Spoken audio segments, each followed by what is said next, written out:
powers that be that make that decision, and I'm really just worried about getting ready for VCU tomorrow and not really having as much time to prepare as we did for Temple. We at least at 24 hours a week now we have by the time we get home, and after our meal tonight we'll probably have about 12, 14, 16 hours, whatever it might be. So that's the biggest thing on my mind right now.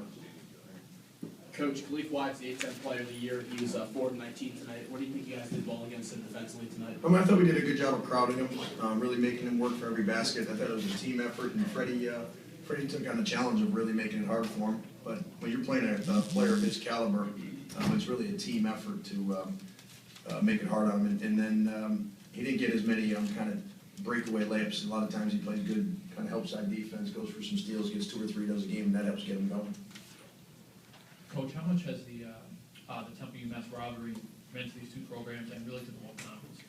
I think it's been it's something that obviously as a player it was big time, and I think it still carries some weight. But we have a lot of I think with so many good teams in the conference, there's a lot of games that are starting to really have a lot of rivalry feelings, and it's one of those things where we're going to miss them, but at the same token, we got to pick somebody else now. I guess pick a beef with.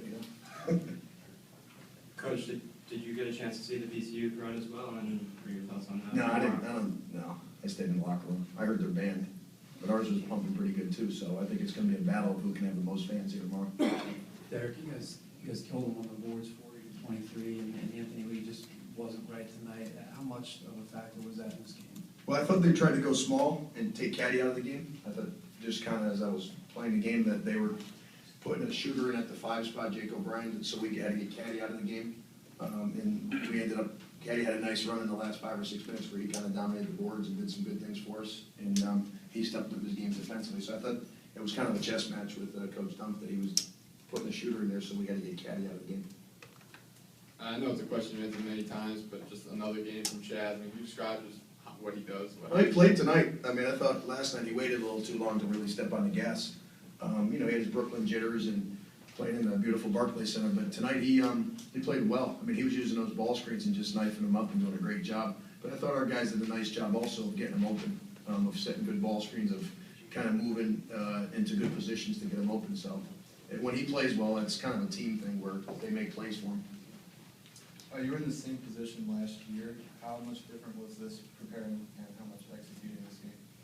It was very. I think it was similar, except last year we went from the home game and had an extra day in between to really rest up a little more and get prepared probably a little bit more. So I thought our team, our run last year in the A-10 tournament and the NIT, I think the guys have matured a little bit in that situation, and I think that helped us today. Anybody else? All right, Thank you. Temple will be in just a minute.